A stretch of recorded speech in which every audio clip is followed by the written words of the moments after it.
နေသားသမီးမိတ်ဆွေများအားလုံးမင်္ဂလာပါခင်ဗျာမိတ်ဆွေစနေသားသမီးများအတွက်တပတ်စာနမိတ်ကက်လေးဖြစ်ပါတယ်နမိတ်ကက်ရဲ့ဆိုလိုရင်းအဓိပ္ပာယ်ကိုဖွင့်ဆိုပြရရင်တော့မိတ်ဆွေစနေသားသမီးဘလောက်တောင်စိတ်ဓာတ်တွေကြာနေလဲစိတ်ပင်ပန်းနေလဲအလောက်ကိုင်းနေအစင်မပြေမှုတွေကြုံတွေ့နေပါစေထို့နောက်လက်တွေပိတ်နေပါစေငွေကြီးတွေနဲ့ပတ်သက်ပြီးတော့အစင်မပြေဖြစ်နေတာတွေဟာဒီတပတ်အတာအတွင်းမှာမိတ်ဆွေအစဉ်ပြေမှုတွေကံကောင်းမှုတွေလက်လက်ပတ်ရှင်လန်းမှုတွေက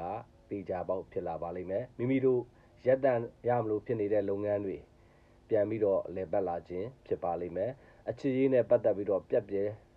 လွယ်တတ်ခြင်းအချစ်ရေးမှာတစ်ယောက်နှစ်ယောက်ထက်ပိုပြီးတော့အရှုပ်အရှင်းတွေဖြစ်တတ်ခြင်းအိမ်တော်ရေးနဲ့ပတ်သက်ပြီးတော့ဆိုလို့ရှိရင်တော့အစင်မပြေအခက်မသိ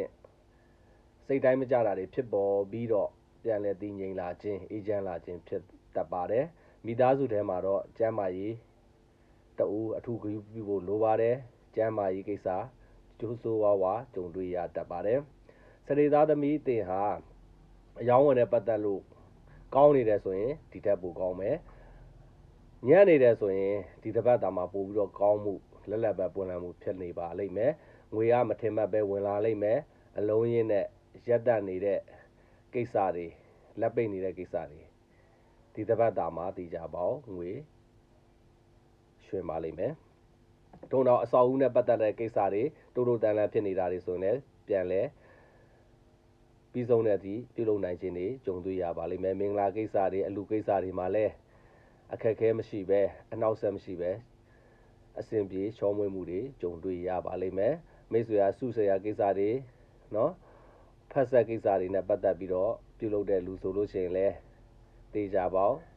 အောင်မြင်မှုရပါလိမ့်မယ်မိတ်ဆွေဒီတစ်ပတ်တာမှာမိမိရဲ့အိမ်မှာတော့စက်ပစ္စည်းညံ့တက်ပြီးတော့အညံ့ခတ်ကြုံတတ်ပြီးစက်ပစ္စည်းကြောင့်စိတ်အနှောက်အယှက်ဖြစ်တတ်ခြင်းကြုံတတ်ပြီးတော့စက်ပစ္စည်းအသစ်လည်းဝင်လာခြင်းဖြစ်ပါလိမ့်မယ်ရွှေဝင်လာခြင်းဖြစ်ပါလိမ့်မယ်အိမ်တို့ဘာသာရေးနဲ့ပတ်သက်တဲ့ဆက်ဆံတဲ့ပစ္စည်းတစ်မျိုးဝင်လာပြီးလို့ရှိရင်တော့မိတ်ဆွေဒီတစ်ပတ်တာမှာမိတ်ဆွေတို့အိမ်စီးပွားရေးပိုတက်လာခြင်းကြုံတွေ့ရပါလိမ့်မယ်တပတ်တာလုံးမှာစနေသားသမီးဘာကိစ္စဘာအခက်အခဲပဲရှိနေပါစေကံကောင်းခြင်းနဲ့အစဉ်ပြေခြင်းနဲ့အောင်မြင်ခြင်းနဲ့ဆိုရင်တော့ရွှေနာကော့ကျွေပကံအဖြူတစ်ချက်အလဲမှာစော့ပင်ကြီးကြီးနဲ့အပေါင်းလက္ခဏာဆွဲပြီးတော့တောက်လေးတောက်နဲ့အတူအလဲမှာအလင်းတိုင်ထုံးကြီးပူဇော်ပါ